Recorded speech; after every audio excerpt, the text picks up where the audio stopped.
Donc, dans mon premier dataset, j'avais 25 000 individus qui ont généré un nuage comme ça. Et avec la droite de régression linéaire, ce qu'elle a essayé de faire, c'est essayer en gros, de synthétiser tous ces points en une forme de droite. Et c'est ce qu'on aurait fait instinctivement en prenant le nuage, en le coupant en deux de façon symétrique. De la même manière, si maintenant j'ai quelque chose comme ça avec des points alignés, si je vous demande de tracer une droite qui essaye de résumer au mieux mes points, et ben en fait, c'est une droite qui va passer par tous mes points, tout simplement, parce que là, ils sont 100% alignés. Et donc, je peux afficher la trendline, mais on va voir ce qu'elle va faire. Hein. Elle va bêtement aller de tous mes points.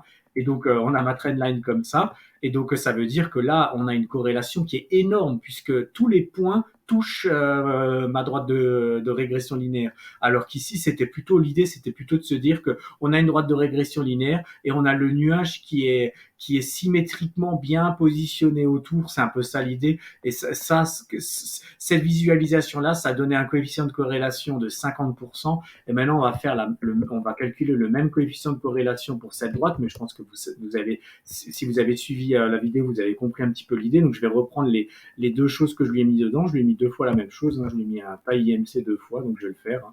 Je vais appliquer bêtement taille IMC une fois, taille IMC deux fois, et je vais appliquer le R value.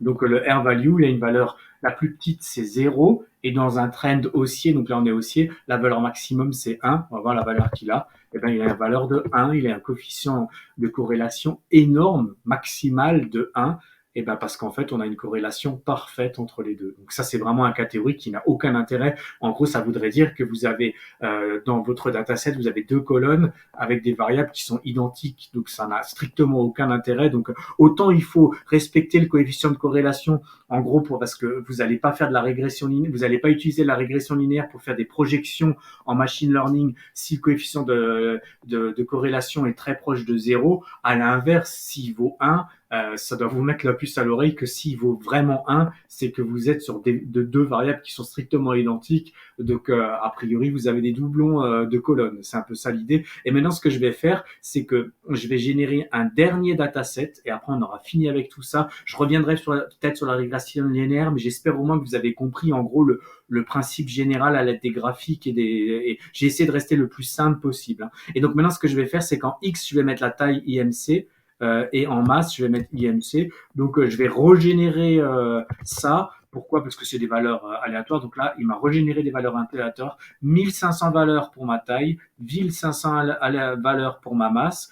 La taille, il va aller de 150 à 190, ma masse de 50 à 100. Donc, on va avoir un graphique sur l'axe des X qui va évoluer de 150 à 190 et sur l'axe des Y de 50 à 100. Et il y aura 1500 points. Des fois, ils vont être peut-être confondus. Donc, on verra peut-être pas 1500 points graphiquement, mais en tout cas, je vous assure que Plotly va générer 1500 points. Là, il y en a bien 1500, sauf qu'il y en a un paquet qui sont confondus. Donc, la première étape, c'est qu'on va faire ça. Donc, je vais générer ça. Maintenant, il va falloir juste que je change donc mon X, c'est bien ma taille IMC, mais cette fois-ci, mon Y, c'est ça. Pour le moment, je vais mettre la trendline en commentaire. J'aurais même pas besoin de mettre le trendline color en commentaire, mais voilà. On va générer et voilà ce que ça génère. Est-ce que vous, d'instinct, vous avez l'impression que les points sont corrélés? Est-ce que vous avez d'instinct, vous vous dites d'instinct que X est corrélé à Y? Bien sûr que non, puisqu'on voit que quand on a par exemple, quand on a X à 152, Y peut prendre la valeur 50, mais il peut aussi prendre la valeur 152, 100, pardon, et inversement, dans l'autre sens, on voit qu'ils sont absolument pas corrélés. Alors maintenant, ce que je vais faire, c'est que je vais tracer la trendline. Donc le coefficient directeur de la droite, on va voir la direction de cette droite.